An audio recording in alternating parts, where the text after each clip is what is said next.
the water pots. Then it says, and they filled them up to the brim. In other words, they put 30 gallons of water, because again the Koine Greek said they would hold up to 30 gallons, and if they filled them to the brim, each one had 30 gallons of water. Yeah, are you there? Amen. That's very significant in light of what the master of the feast had to say about it.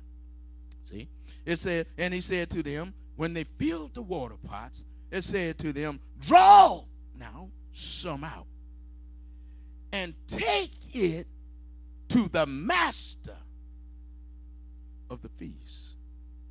Now notice the servants didn't have anything to say, and they know all they put in the pots was water.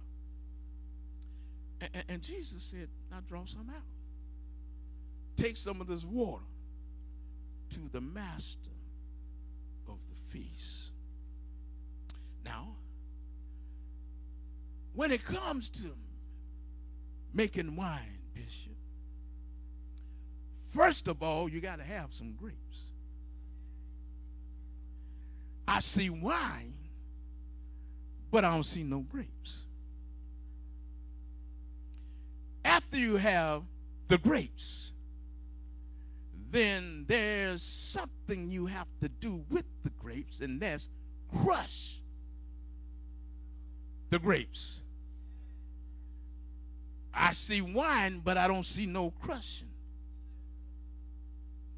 After you have crushed the grapes, you put the blood of the grapes in wineskin. And it takes time for the blood of the grapes to ferment. But I don't see a fermenting process taking place. This is a word to you, Bishop.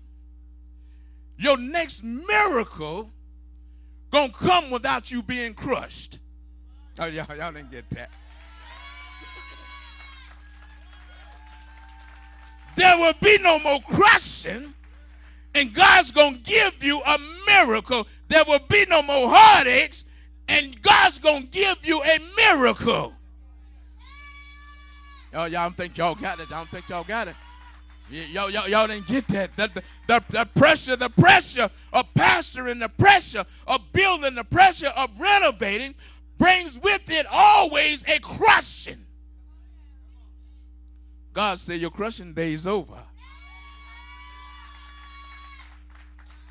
God said the wine is coming without a crushing. You're going to get your miracle. If he had not run out of wine, he never would have known that what he had was not the best thing. What he had might have been pretty good, but if he had not run out, he never would have experienced the best. Come on, slap somebody another high five and tell them, thank God that I ran out. You wouldn't have never experienced the goodness of God if you had never run out of yourself. You would not have experienced God's healing if you continue to try to do it yourself. Tell somebody, I thank God that I ran out. I thought I was doing pretty good, but I found out that my best just wasn't good enough, and what God had in store for me was better than I ever had. That's why I can say to you that you are about to step into your best season.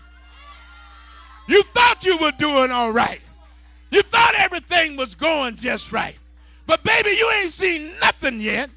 For the best is yet to come. I thank God that I ran out of Leonard. When I ran out of Leonard, then Jesus could step in and do what he needed to do. I thank God that I came to the end of my rope. I could not handle my situations any longer. I ran out of myself, then God showed me what was best.